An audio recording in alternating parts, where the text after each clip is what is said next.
Welcome back. Just got back from the range with this Kahr CM9 we'll go over. Sorry I haven't made a video in a while. I know some of you guys look forward to it for some reason. I'll try to make some more. I just don't like using the video camera much. But anyways, a word from our sponsor and we'll get back to it.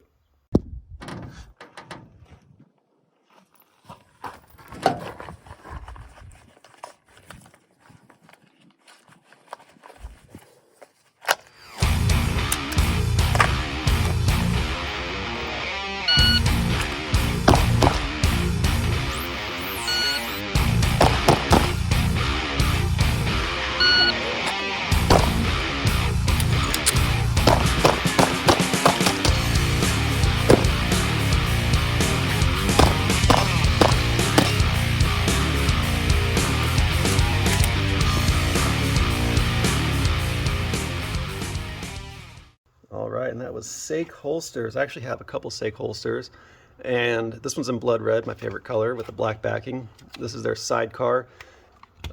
This is better than the T-Rex sidecar, or whatever they call theirs. This is the sloppy seconds. It's got these tethers here. You'll see a lot of sidecar holsters with these tethers. Way better than T-Rex arms or Lucas Butkins hinges, because this not only bends this way, but also kind of stretches and bends back and forth too, so it's a little bit more comfortable. And this is not a small pistol, it is a compact pistol, and it conceals very nicely, and you can adjust the tension on it, and the pistol fits in there just fine. Later on I'll go over a video with Sake compared to like an eBay Kydex holster I have. The eBay Kydex holster is great and everything and compact, but it's just so tight on the pistol that even when it's super loose, you still pull a whole holster out when you pull a gun out every time. So Sake is definitely an upgrade, but we'll go over that in a future video. Haven't used this one much just because of the weather. I haven't been outside much. We've had 30-mile-an-hour gusts the whole fucking month, and it's just fucking sucked. The whole fucking month, 30-mile-an-hour winds and gusts. Can't do shit outside. Can't shoot at all either. But we'll go over that in the future. But anyways, today wasn't so bad. It was still a little windy out. I like making my reviews out at the range, so you can hear like little gunshots in the background and stuff, but it was still a little windy out and I wasn't sure how the audio was going to go. But anyways, the Kahr CM9. This is the economy version of the Kahr PM9. The Kahr PM9 will have a polygonal rifle barrel, a dovetailed in front sight, and a little bit different cut on the slide here. And I think that's about it. But yeah, I definitely recommend the CM9 over the PM9. Oh yeah, the CM9 has a metal injected molded slide stop, and you can go and buy a machined one. That's just for cost savings. I don't think I'm going to buy a machined one just because, I mean, it works. I haven't seen any issues with the metal injected molding slide stop. So, you know, metal injecting molding, it's kind of like, sort of like plastic. They have a mold, they inject the metal into it, and they kind of finish it up afterwards. It's sometimes not as strong as machined steel out of like billet or forged steel, but I mean, Ruger makes a lot of their stuff out of metal injected molding and doesn't have a problem. But, you know, you have Century Arms who tries it on their AKs and a couple of other companies, and they just don't know how to do it, and it fucking sucks. But there are companies that can do it correctly. So we'll see how this goes. I haven't read any problems about any issues with the slide stop on the CM9. But I definitely recommend this because it's cheaper than the PM9 by quite a bit, actually. And all you're losing is a polygonal barrel, which this one's just regular rifled. Sorry about the focus here. And I don't think there's really much of a difference between accuracy, especially with this length of barrel. It's nothing that you would ever notice, so there's really no reason to go with a more expensive model. The only gripe I have about this is the front sight. Instead of being dovetailed in there, I don't know why they save like $5 not making another pass through here to dovetail the front sight in. But anyways, it's plastic and it's got these two legs on it that go down into the slide, and they're kind of just melted into there, which holds it in there. I mean, it's not a problem. I doubt it would ever cause an issue or anything like that, but I'm going to get it replaced with like a Trijicon front sight that's actually made out of steel. Just because it has tritium in it. So it'd be nice to have a front sight that glows. This rear sight, I really like. Usually I'm a 3-dot shooter. This one has just the dot over the dot. I guess it's called like a hiney sight or something like that. I feel like I'm kind of picking up my targets a bit faster with this sight, so I'll kind of use this a while and see how it goes. But yeah, cool sights on that. Just stock out of the box. I don't think it would ever give you an issue. It would just be nice if this was dovetailed into there so you can easily change it out. But it is a very small handgun. If you see my hand here, I wear size medium gloves usually. Fits very nicely into it. I actually just got back to the range, or got back from the range. Shot Tula, gold dot, critical defense. I had never had a single malfunction from the first shot to the probably 200th shot, not a single malfunction. I put around 200 rounds through it. Tula ran absolutely great through it. And I'll say this about Tula, it's not as bad as you think it is. If you're scared of steel-cased ammo, stop being a pussy. Because it's cheap ammo, right? But it functions. I've never had a problem with Tula. I've only had a problem with brass ammo, specifically Arms Core 9mm. I had a box where each bullet was seated at a different depth, and it was causing malfunctions. And today, I was shooting my CZ75BD as well. I'll go over this in a future video. It's got these cool lock grips on it. But that's definitely for a future video. And I was having malfunctions with this, and I was like, what the hell is going on? Because that gun is a Cadillac. I never have any problems with it. I started looking at the ammo that I was shooting in it, which was this stuff here. Brass case. And some of the bullets look fine. Trying to get that to focus. But then I was having issues, and I started looking at the rest of the ammo. And let me find a really good example here. See if that'll come in focus. Boom, look at that burr right there. About half of these bullets have burrs between the bullet and the case. Never had that problem with Tula, or seated depths Tula. So it's not bad ammo, except this shit sucks. What can I do with that now? Let's have to like go through every bullet and clean them up. But anyways, we got a 6-round and a 7-round, so you can have 6+1 or 7+1, or you can go with any other Kahr 9 magazine and kind of extend it out to like 8, 9. I don't know how many rounds a couple of the other ones hold, but one nice thing about this is since generally your mag capacity is below 10 rounds, you can pick these Kahr magazines up from eBay, no problem, free shipping. So that's a pretty cool little secret there. Some people get a little paranoid buying off of eBay, but I never had a problem, and you do get Kahr brand magazines off eBay. So that saves you some shipping, because generally a lot of stuff on eBay is free shipping. But anyways, back to the handgun itself. Like I said, no malfunctions today. It just ran great. It's accurate. I was hitting what I was shooting at, no problem. This is a micro compact, I guess, pocket pistol. I got some goon tape around the grip there, just to give it a little bit extra grip, because it is a polymer frame, and it's got some good front and back strap texture to it, and pretty much it's not bad. It's just, why not have a little extra grip on there? This is actually some pretty good tape. So goon tape, it's like athletic tape, but it's for firearms. You just throw it on there, and it sticks really well. And then when you tear it off, it doesn't leave any kind of sticky residue. And it kind of gets a little bit more grippy the more you use it. Even when it's wet, it still stays on there, no problems, and actually feels even more grippy.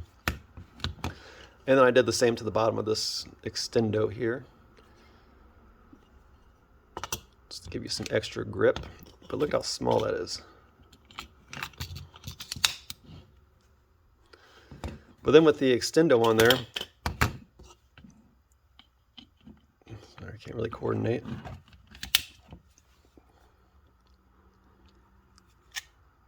That feels really good.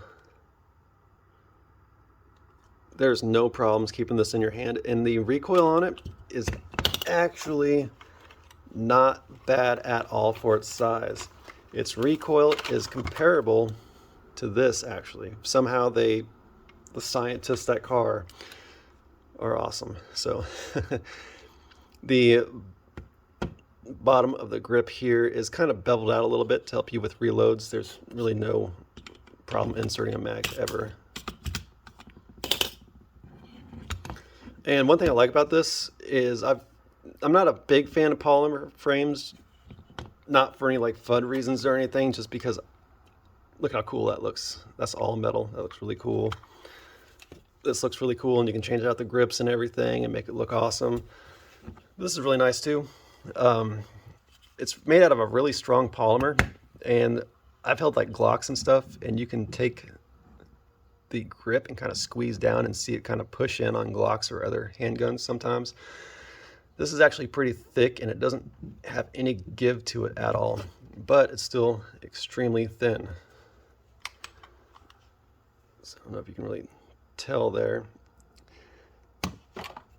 This is just under an inch in width, so it's very tiny. Very good handgun. Like I said, I was shooting everything I was aiming at, and not a single issue. With the CM9, you get rolled marks on there into the steel rather than laser engraving, which I like this better. I think it looks cooler. But now we'll tear it down and go on the inside.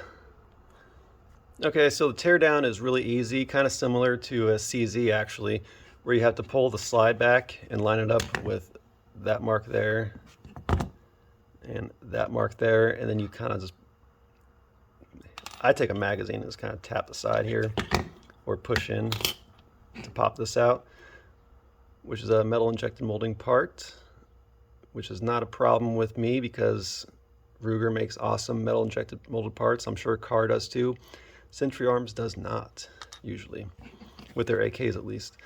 But yeah, this is so light, it almost feels like I'm not holding anything at all. But it's got reinforcements there and reinforcements here, so it's not just riding on pure polymer. And if you look closely, I don't know if I can pick this up,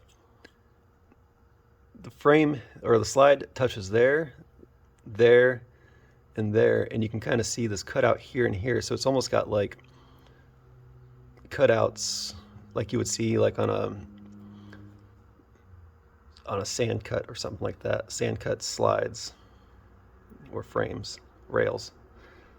Sand cut rails is what I'm trying to say. So theoretically all your gunk and grime goes into these little divots here and leaves your slide riding on a clean polymer section. Now Kahr recommends a 200 round break-in for their firearms before you should trust them. And some people have problems with that, with people or with the companies that say you need a break-in period. I think that every firearm you should at least put 200 rounds through it, because it's either going to be steel on some kind of other metal or steel on polymer. And really it's not going to theoretically run optimal until those two parts are running up against each other and breaking each other in, and you'll see like burrs and stuff like that come out sometimes. So it just works through everything, kind of smooths everything out. Like this pistol here really doesn't even need a break-in. Never had any problems with it, but it is nice just to get at least 200 rounds through every pistol you have, just to get everything worked out and just make sure that everything's running great. Especially making sure that not only that it's running great, but that things aren't loosening up or falling off. And if they start to, then you can address those and then fix that issue. Then you won't have any problems later on down the road. So it's always nice to just give your handgun a test run. We got a recoil spring and rod there, kind of dual and captive and all that stuff, except this part here is not captive, but it sticks on there pretty well.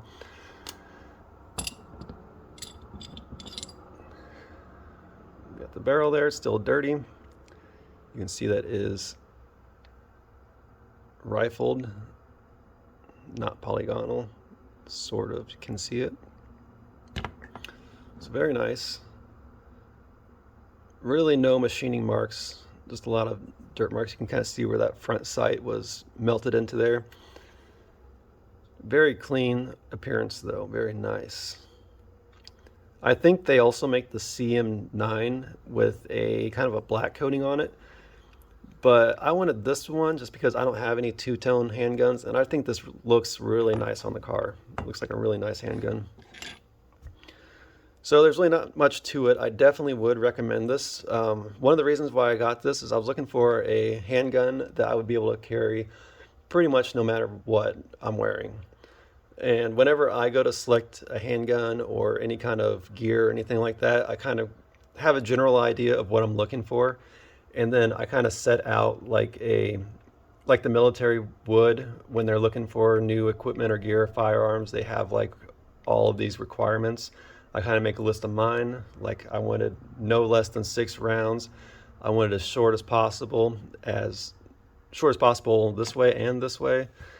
And just an awesome trigger, lightweight. This is a very good trigger. I'll put it back together and show you guys how awesome this trigger is. This is one of the greatest things about this. All right, we'll take a look at that trigger now. So there's no safety on this trigger. I'm sorry, a little piece of hair there. No safety on this trigger. There's pretty much no external safeties, really. It is striker fire, and I really like that there's no safety on this trigger because I think those are worthless. I mean, come on. You're gonna put a little piece of plastic on there or a hinge just to make sure that the trigger's not being pulled. I think it's worthless and doesn't really work.